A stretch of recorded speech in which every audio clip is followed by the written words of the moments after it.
바닷속에는 거의 아무도 볼 수 없는 핵잠수함들이 있습니다.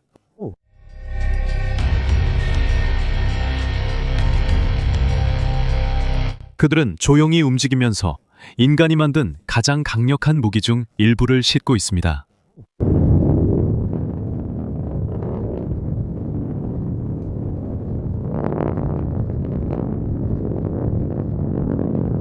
그리고 더 놀라운 것은 그들이 몇 달 동안이나 수면 위로 올라오지 않고 바닷속에 머물 수 있다는 점입니다. 대부분의 잠수함은 공기나 연료를 보충하기 위해 수면 위로 올라와야 하지만 핵잠수함은 다릅니다. 왜냐하면 핵잠수함은 자체적으로 공기를 만들어내기 때문에 오랜 시간 동안 바닷속에 머물 수 있기 때문입니다. 이 잠수함에는 바닷물을 이용해 산소를 만드는 시스템이 있습니다. 이 과정을 전기 분해라고 부릅니다. 쉽게 말해 전기가 물을 분리하는 것입니다. 이렇게 해서 승무원들이 숨 쉴 수 있는 산소를 얻습니다. 산소는 내부에 있는 사람들이 숨 쉬는 데 사용됩니다. 한편 이 과정에서 생성된 수소는 잠수함 밖으로 배출됩니다. 수소는 쌓이면 쉽게 불이 붙기 때문입니다. 이 전체 시스템은 잠수함의 원자로에 의해 작동됩니다. 이 때문에 전력 부족이 문제가 되지 않습니다. 그리고 이들은 낮이든 밤이든 계속해서 공기를 만들어냅니다. 하지만 잠수함 내부에서 산소만이 문제가 되는 것은 아닙니다. 사람이 숨을 쉴 때마다 우리는 이산화탄소, 즉 CO2를 내뿜습니다.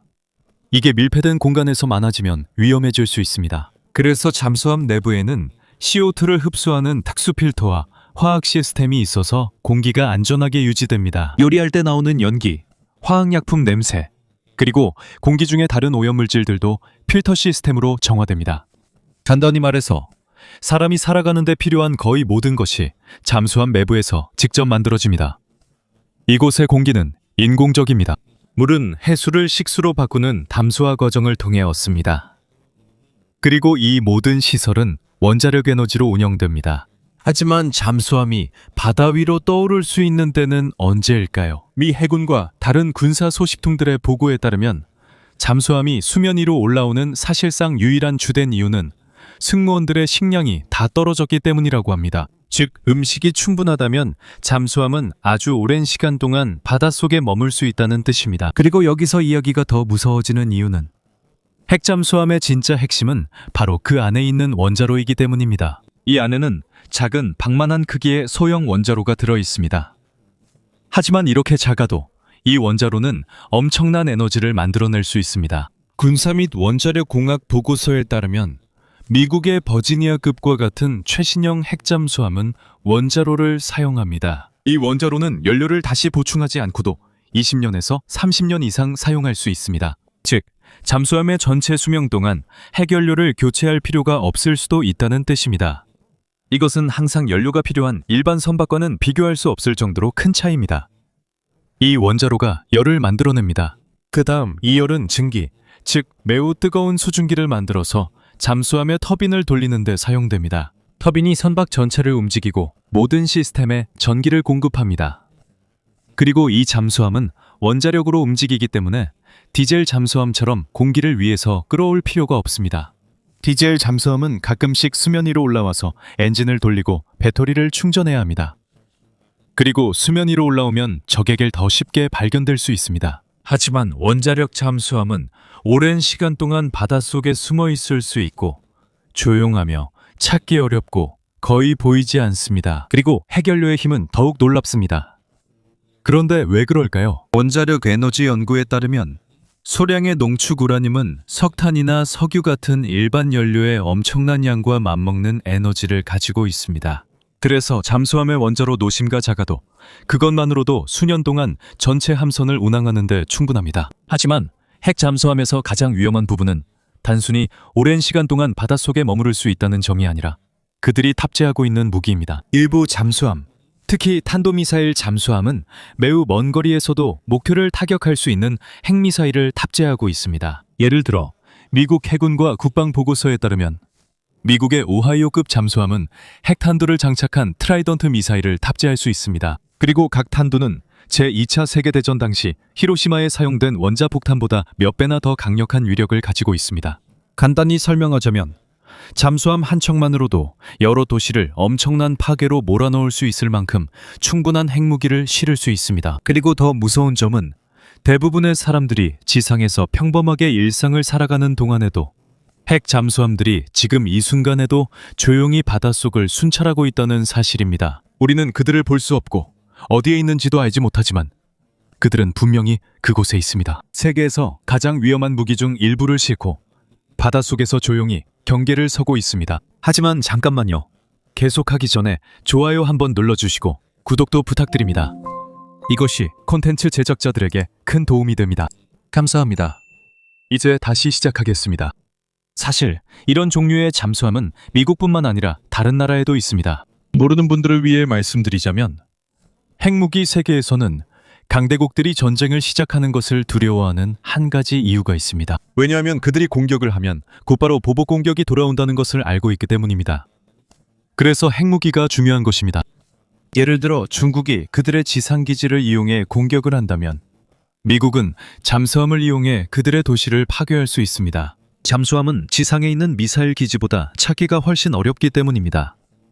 미사일 기지는 위성으로 볼 수 있기 때문에 적이 그 위치를 알 수 있습니다. 하지만 잠수함은 바닷속에 숨어 있습니다. 대서양에 있을 수도 있고 태평양에 있을 수도 있으며 북극에 있을 수도 있습니다. 그리고 잠수함이 어디에 있는지 모르기 때문에 항상 조심할 수밖에 없습니다. 그리고 때로는 가장 현대적인 정보 시스템을 가진 적조차도 정확히 어디에 숨어 있는지 확신하지 못합니다. 그래서 강대국 핵보유국들에게는 잠수함이 가장 쓰러뜨리기 어려운 존재입니다. 미 해군에 따르면 트라이던트2 D5 미사일은 미국의 오하이오급 잠수함과 영국의 벵가드급 잠수함에서 사용됩니다. 이 미사일은 전략적 핵 억제를 위해 설계된 것으로, 즉 이것은 평범한 무기가 아닙니다. 이 미사일은 적이 핵전쟁을 시작하지 못하게 억제하기 위해 존재합니다. 영국은 정부의 공식 성명에 따르면 지속적인 해상 억제라는 정책을 가지고 있습니다. 1969년부터 영국은 항상 핵무장 잠수함 한 척을 바다에 배치하려고 노력해왔습니다. 즉, 주변이 조용하고 아무 소식이 없고 지상에서 사람들의 삶이 평범하더라도 영국은 어딘가에 잠수함 한 척을 항상 잠수시켜두고 있으며 심각한 국가 비상사태가 발생하면 즉시 행동할 준비가 되어 있다는 뜻입니다. 프랑스도 같은 논리를 따릅니다. 프랑스 국방부에 따르면 그들의 M51 미사일은 해상 기반 핵 억지력의 신뢰성을 유지하기 위해 사용된다고 합니다. 간단히 말해서 그들은 누군가가 자신들을 공격하더라도 바다에서 보복할 방법이 있다는 것을 보여주고 싶어 합니다. 러시아, 중국, 인도도 자체 잠수함 전력을 보유하고 있습니다. 각 미사일과 숫자를 일일이 자세히 설명할 필요는 없습니다. 왜냐하면 이 정보들 중 상당수가 기밀이거나 계속 변하기 때문입니다. 하지만 분명한 것은 이 나라들이 잠수함에 투자하는 이유는 가장 강력한 무기가 항상 가장 시끄러운 무기는 아니라는 것을 알고 있기 때문입니다. 때로는 가장 강력한 무기는 눈에 보이지 않는 무기입니다. 그리고 그것이 바로 핵 잠수함의 역할입니다. 핵 잠수함은 모습을 드러낼 필요가 없습니다. 핵 잠수함은 매일 위협할 필요가 없습니다. 세상이 그것이 존재한다는 사실만 알아도 충분합니다. 적이 첫 번째 공격에서 살아남을 수 있는 잠수함이 있다는 것을 알게 되면 그들이 전쟁을 시작하는 것이 훨씬 더 어려워집니다. 이것과 비슷합니다. 두 사람이 모두 강력한 무기를 들고 있다면 둘 다 행동하기 전에 두 번 생각하게 됩니다. 한 사람이 먼저 공격해도 안전하지 않습니다. 여전히 보복이 있기 때문입니다. 그리고 핵 전략에서 그것이 바로 잠수함이 매우 중요한 이유입니다. 잠수함은 매일 사용하기 위해 만들어진 것이 아니라 한 나라의 보호수단입니다. 하지만 우리가 무기의 힘에 대해 이야기하는 동안 더 단순한 질문이 하나 있습니다. 사람들이 어떻게 오랫동안 바닷속에서 살아남을 수 있을까요? 아무리 잠수함이 첨단이어도 그 안에는 여전히 사람이 있습니다. 그들은 여전히 먹어야 하고 여전히 잠을 자야 합니다. 그들은 여전히 좁은 철제 공간 안에서 일해야 합니다.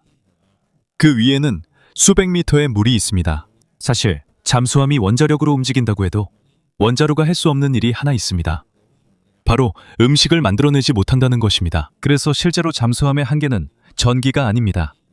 공기도 아니고 물도 아니며 바로 음식입니다. 임무를 떠나기 전에 잠수함은 보급품으로 가득 채워집니다. 수천 개의 통조림, 냉동식품, 건조식품, 그리고 다른 음식들이 작은 해치로 들어갑니다. 공간이 좁기 때문에 거의 모든 빈 공간이 저장 공간으로 사용됩니다. 복도 옆에도 음식이 있고 2층 침대 아래에도 음식이 있습니다. 구석구석에도 음식이 있습니다. 초기 순찰 기간에는 승조원들이 마치 자기들 식량 더미 위를 걷는 듯한 느낌을 받습니다. 이들은 소규모 그룹이 아닙니다. 핵잠수함의 승조원은 100명 이상일 수도 있습니다. 매일 아침, 점심, 저녁을 제공해야 하고 밤 근무자들을 위해 때때로 야식도 준비해야 합니다. 그래서 잠수함 안에서 주방은 매우 중요합니다. 단순한 음식이 아니라 그들에게 꼭 필요한 것입니다. 그리고 몇 달 동안 햇빛도 못 보고 신선한 공기도 없고 사생활도 없으며 매일 비슷한 것만 보게 되면 맛있는 음식이 승무원들이 침착함을 유지하는 데 큰 도움이 됩니다. 그래서 많은 해군에서는 잠수함 요리사를 매우 신중하게 선발합니다. 제한된 공간에서도 제대로 요리할 수 있어야 하거든요. 그들은 식사를 잘 계획해야 합니다. 그리고 중요한 보급품이 금방 떨어지지 않도록 확실히 관리해야 합니다. 초기 순찰 때는 신선한 과일과 채소를 먼저 먹습니다. 이게 더 빨리 상하기 때문이죠. 그 다음에는 냉동식품을 먹습니다. 임무의 마지막 부분에는 통조림과 상온 보관식품을 더 자주 먹게 됩니다. 그래서 임무가 길어질수록 메뉴가 더 단순해지고 반복적이게 됩니다. 그래도 음식은 여전히 중요합니다. 바닷속에서는 제대로 된 식사가 사치가 아니라 휴식이고 위로가 되기 때문입니다. 이것은 그들이 강철로 된 세상 안에 있어도 여전히 인간임을 상기시켜줍니다. 하지만 승무원들이 배불러도 잠수함의 생존에 더 중요한 것이 하나 있습니다. 바로 침묵입니다. 바닷속에서는 소음이 어둠 속의 빛과 같습니다. 소리가 들리면 당신을 찾을 수 있습니다. 당신을 찾으면 뒤쫓을 수 있습니다. 그리고 뒤쫓기면 표적이 될 수 있습니다. 그래서 잠수함 전에서는 진정한 방어가 강철의 두께가 아닙니다. 진정한 방어는 바로 침묵입니다. 사람들이 말하길 현대 핵잠수함은 극도로 조용하게 만들어진다고 합니다. 잠수함의 전체 설계가 소음을 줄이는 데 집중되어 있습니다. 프로펠러나 펌프, 제트 시스템은 쉽게 진동을 일으키지 않도록 만들어졌습니다. 내부의 기계들은 소음이 잠수함 본체로 퍼지지 않도록 특수 마운트에 설치됩니다. 승무원들의 움직임도 규율이 있습니다. 함부로 소리를 지르지 않습니다. 물건을 아무렇게나 부딪히거나 소음을 내지 않습니다. 특히 잠수함이 민감한 지역에 있을 때는 더욱 조심합니다. 바닷속에서는 아주 작은 소리도 단서가 될 수 있습니다. 그리고 바다 자체가 시끄러운 곳입니다. 파도가 있고 위에서는 비가 내리고 고래도 있고 다른 배들도 있습니다. 바닥에서도 자연스러운 소리가 납니다. 그래서 잠수함의 목표는 바다의 소음에 섞여서 거의 눈치채지 못하게 하는 것입니다. 마치 어둠 속의 그림자처럼요.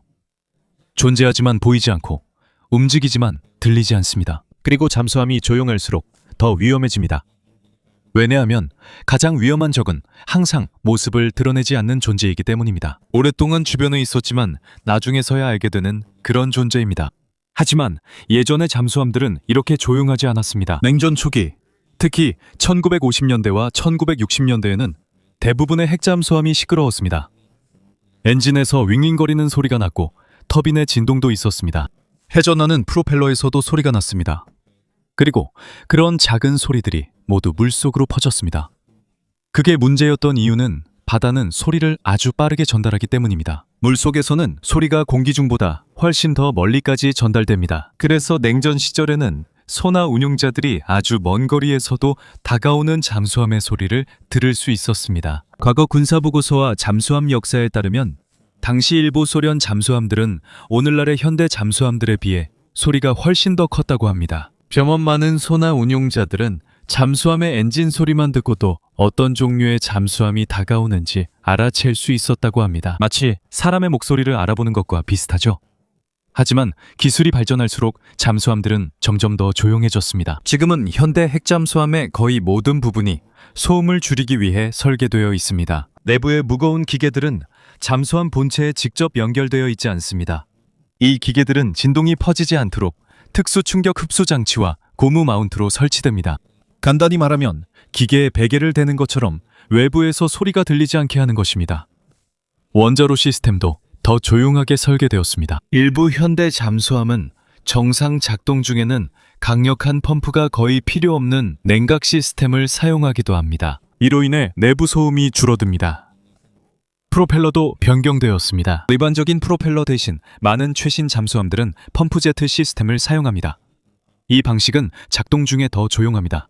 소리를 듣기 어렵고 찾기도 더 어렵습니다. 잠수함의 외부에도 특별한 코팅이 되어 있습니다. 군사 방위 보고서에 따르면 일부 잠수함에는 고무와 같은 패널이 부착되어 있어서 선체가 소나파를 흡수하는 데 도움이 된다고 합니다. 보라웨이오스 신호가 적을수록 잠수함의 위치를 파악하기가 더 어려워집니다. 그리고 그게 바로 그들의 가장 큰 목표입니다. 속도도 아니고 힘도 아니며 보이지 않고 들리지 않는 상태를 유지하는 것이죠. 잠수함 전에서는 적에게 발견되는 순간 그게 바로 큰 문제가 됩니다. 그래서 큰 나라들은 잠수함을 더 조용하게 만들기 위해 수십억 달러를 쓰고 있습니다. 그리고 지금 기술이 아무리 발전해도 정말로 숨으려는 잠수함을 찾는 건 여전히 매우 어려운 군사적 도전입니다. 하지만 잠수함만이 조용하더라도 그 안에서 승조원들의 일상에 정말로 중요한 것이 하나 있습니다. 바로 음식입니다. 많은 해군에 따르면 맛있는 음식은 승조원들의 정신 상태를 잘 유지하는 데 정말 큰 역할을 합니다. 이럼에도 불구하고 음식과 잘 갖춰진 시스템이 있음에도 불구하고 잠수함에는 아직까지도 쉽게 해결되지 않는 큰 문제가 하나 있습니다. 바로 통신입니다. 잠수함이 바닷속에 들어가면 거의 지상 세계와의 연결이 끊기게 됩니다. 그 이유는 간단합니다. 라디오파는 바닷물 속으로 쉽게 들어가지 못합니다. 지상에서는 라디오를 이용한 통신이 빠르지만 바닷속에서는 이야기가 다릅니다. 신호는 바닷물을 통과할 때 빠르게 약해집니다. 그래서 일반 군용 라디오는 잠수함이 깊이 들어가면 거의 쓸모가 없습니다. 이 때문에 일부 해군은 초저주파, 즉 VLF 신호를 사용합니다. 또한 극저주파, 즉 ELF 시스템도 있습니다. 이 신호들은 더 느리지만 바닷속 깊은 곳까지 도달할 수 있습니다. 문제는 데이터 전송 속도가 너무 느리다는 점입니다. 간단히 설명하자면 마치 매우 느린 인터넷과 같습니다. 때로는 짧은 메시지 하나가 도착하는데 몇 분, 혹은 그보다 더 오래 걸릴 수도 있습니다. 그리고 명령이 길거나 복잡하면 보내기가 더 어렵습니다.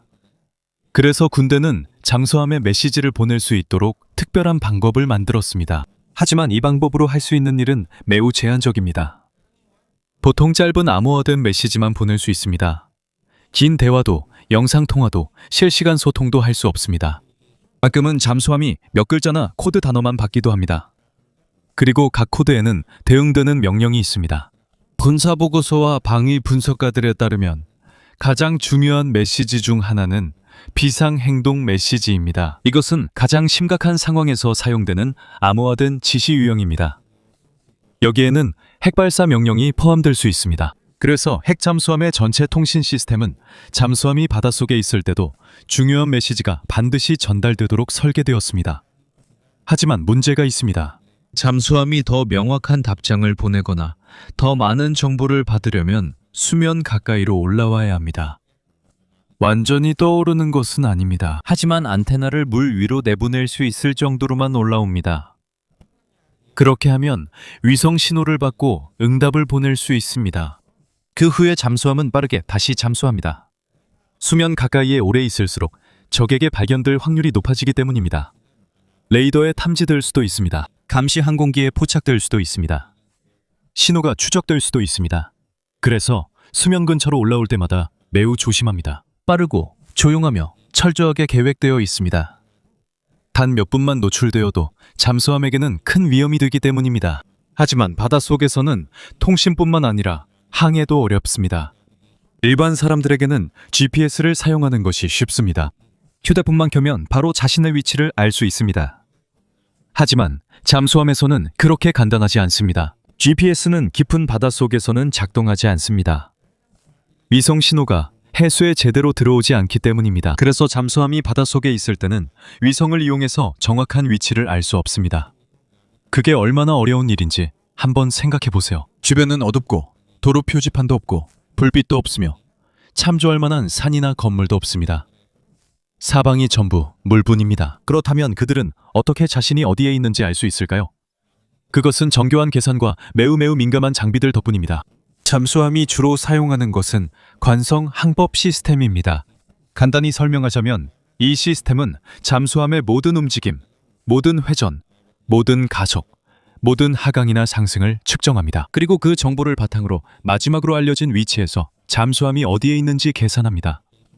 이런 식입니다. 어디서 시작했는지 알고 얼마나 멀리, 얼마나 빠르게 움직였는지 알면 지금 어디에 있는지 추정할 수 있습니다. 하지만 시간이 지날수록 시스템에 점점 작은 오차가 생깁니다. 그리고 임무가 길어질수록 그 오차는 더 커집니다. 그래서 가끔씩 잠수함의 위치를 업데이트해야 합니다. 때때로 잠수함은 GPS 신호를 받기 위해 수면 가까이로 올라옵니다.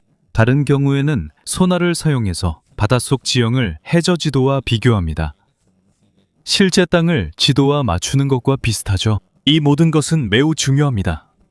잠수함이 방향을 잃으면 안 되고 해저에 부딪혀서도 안 되며 위치를 잘못 파악해서도 안 되기 때문입니다. 특히 전략 미사일 잠수함이라면 더욱 그렇습니다. 미사일이 목표를 정확히 맞추려면 잠수함이 발사 전에 자신의 정확한 위치를 알아야 하기 때문입니다. 그리고 우리가 그것에 대해 생각하고 있는 동안 해저에는 또 하나 더 무서운 적이 있습니다.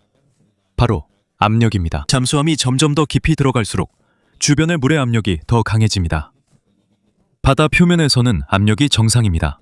하지만 아래로 내려갈수록 잠수함을 모든 방향에서 압박하는 힘이 점점 더 커집니다. 그리고 그 힘은 결코 작지 않습니다. 엄청나게 큽니다. 마치 아주 무거운 무언가가 배의 모든 부분을 누르고 있는 것 같습니다. 그래서 잠수함의 본체는 매우 튼튼한 금속으로 만들어졌습니다. 국방공학 보고서에 따르면 잠수함의 내압 선체에는 특수 구강도 강철이 사용됩니다. 이것이 배에서 가장 중요한 부분입니다. 이것이 바로 바다의 엄청난 압력을 실제로 막아주는 부분입니다. 모든 용접, 모든 강철, 모든 문, 파이프와 케이블이 지나가는 모든 구멍, 이 모든 것들이 매우 튼튼해야 합니다. 왜냐하면 잠수함이 깊은 곳에 있을 때 아주 작은 부분이라도 고장이 나면 그 결과는 재앙이 될 수 있기 때문입니다. 잠수함이 깊은 곳에 있을 때 선체에 큰 균열이 생기면 물이 엄청난 힘으로 밀려 들어옵니다. 그리고 공학 전문가들에 따르면 이런 압력에서는 물이 매우 빠르고 강하게 들어올 수 있다고 합니다. 그래서 잠수함 공학에서는 검사가 매우 엄격합니다. 철판을 반복적으로 점검하고 용접 부위를 검사하며 선체를 테스트한 후에야 사용이 허가됩니다. 바닷속에서는 작은 결함도 큰 참사로 이어질 수 있기 때문입니다. 비행기의 경우 문제가 생기면 비상 착륙을 시도할 기회가 있을 때도 있습니다. 하지만 잠수함이 바다의 아주 깊은 곳에 있을 때는 이야기가 완전히 다릅니다. 선체가 무너지면 잠수함이 완전히 사라지기까지는 아마 몇 초밖에 걸리지 않을 수도 있습니다. 그래서 잠수함 승조원들에게는 압력 선체가 진짜 생명줄입니다. 왜냐하면 이 선체가 온전한 한 그들은 거대한 바닷물의 압력으로부터 보호받을 수 있기 때문입니다. 하지만 이게 실패하면 그 순간이 그들의 끝입니다. 하지만 잠수함 안에서 승조원들이 두려워하는 건 물만이 아닙니다. 때로는 불이 더 위험할 때도 있습니다. 바닷속에 있는데도 이런 말이 이상하게 들릴 수 있죠. 하지만 잠수함 안에서 불이 나면 그건 단순한 화재가 아닙니다. 잠수함 내부는 밀폐되어 있고 통로도 좁기 때문입니다. 전선, 기계, 오일, 플라스틱, 장비들이 많고 모두가 숨쉬는 공기는 하나뿐입니다. 화재 시 산소가 빠르게 소모됩니다. 연기가 발생하면 금세 구획 전체를 채웁니다. 그리고 유독 가스가 발생하면 단 몇 분 만에 내부 공기가 위험해질 수 있습니다. 그래서 잠수함에서의 화재 훈련은 결코 장난이 아닙니다. 모든 승무원은 가장 높은 장교부터 가장 신참 선원까지 모두 불과 싸울 줄 알아야 합니다. 그들은 호흡 장비를 어떻게 사용하는지도 알아야 합니다. 그들은 구획을 어떻게 닫는지도 알아야 합니다. 그들은 불이 번지기 전에 어떻게 막는지도 알아야 합니다. 바닷속에서는 소방차가 오지 않으니까요. 쉽게 도망칠 곳도 없습니다. 연기가 빠져나갈 창문도 없습니다. 불이 나면 그들만이 감당해야 합니다. 그리고 만약 그들이 바로 불을 잡지 못하면 잠수함 전체가 위험에 처할 수 있습니다. 이처럼 바닷속에서의 삶은 이렇게 힘듭니다. 겉보기엔 조용해도 내부에는 늘 위험이 있습니다. 특히 냉전 시기 잠수함 세계는 더욱 위험해졌습니다. 그들은 순찰만한 것이 아닙니다. 그들은 서로를 감시하고 있었습니다. 숨바꼭질을 하고 있었습니다. 서로 따라다니며 때로는 지상 사람들이 모를 만큼 가까이 다가가기도 합니다. 미국과 소련 시절 그들의 싸움의 상당 부분이 바닷속에서 벌어졌습니다. TV에서는 볼 수 없었고 뉴스에서도 들을 수 없었습니다. 하지만 대서양, 태평양, 북극해 아래에서는 잠수함들이 조용히 적을 찾고 있었습니다. 공격 잠수함의 목표는 단순하지만 위험합니다. 적의 미사일 잠수함을 찾아라. 들키지 않고 추적하라. 그 소리를 들어라. 움직임을 파악하라. 그리고 만약 핵전쟁이 발발한다면 그들은 미사일이 발사되기 전에 그것을 막으려 가장 먼저 나설 것입니다. 이렇게나 어렵습니다. 냉전 시기의 수중전쟁은 매우 긴장감이 넘쳤습니다. 한 번의 잘못된 움직임만으로도 누군가 들을 수 있었고 기계에서 나는 작은 소리 하나로도 위치가 들통날 수 있었습니다. 한 번의 잘못된 방향 전환만으로도 두 잠수함이 위험한 거리까지 가까워질 수 있습니다. 그리고 핵무기가 걸려있기 때문에 작은 실수 하나도 큰 문제로 번질 수 있습니다. 이런 작전들의 많은 세부 사항들은 지금까지도 여전히 기밀로 남아 있습니다. 그래서 많은 승무원들이 이런 임무를 마치고 집에 돌아와도 가족들에게 어디에 다녀왔는지 무엇을 했는지조차 말할 수 없었습니다. 그들은 조용히 바닷속에서 일했습니다. 조용히 경계했습니다. 그리고 조용히 여러 나라의 운명을 좌우할 수도 있는 임무의 무게를 감당했습니다. 하지만 아무리 승무원들이 뛰어나고 잠수함이 첨단이어도 돌아오지 못하는 경우가 있습니다. 바다는 용서하지 않기 때문입니다. 잠수함이 바다 깊은 곳에서 사라지면 찾기가 매우 어려울 때가 있습니다. 빛도 없고 너무 깊고 너무 넓기 때문입니다. 그리고 잔해는 바다 밑에 흩어져 있어서 거대한 세계 속의 작은 조각처럼 보일 수 있습니다. 가장 잘 알려진 사례 중 하나는 미국의 USS 스콜피온입니다. 미 해군 기록에 따르면 USS 스콜피온은 1968년 5월 22일 임무를 마치고 귀환하던 중 실종되었습니다. 내부에는 99명의 승무원이 타고 있었습니다. 이 잠수함은 버지니아주 노폭에 도착하지 못했습니다. 대규모 수색 작전이 시작되었습니다. 하지만 몇 달이 지나서야 대서양 심해 아조레스 근처에서 잔해가 발견되었습니다. 수심 약 1000피트 깊이에서였습니다.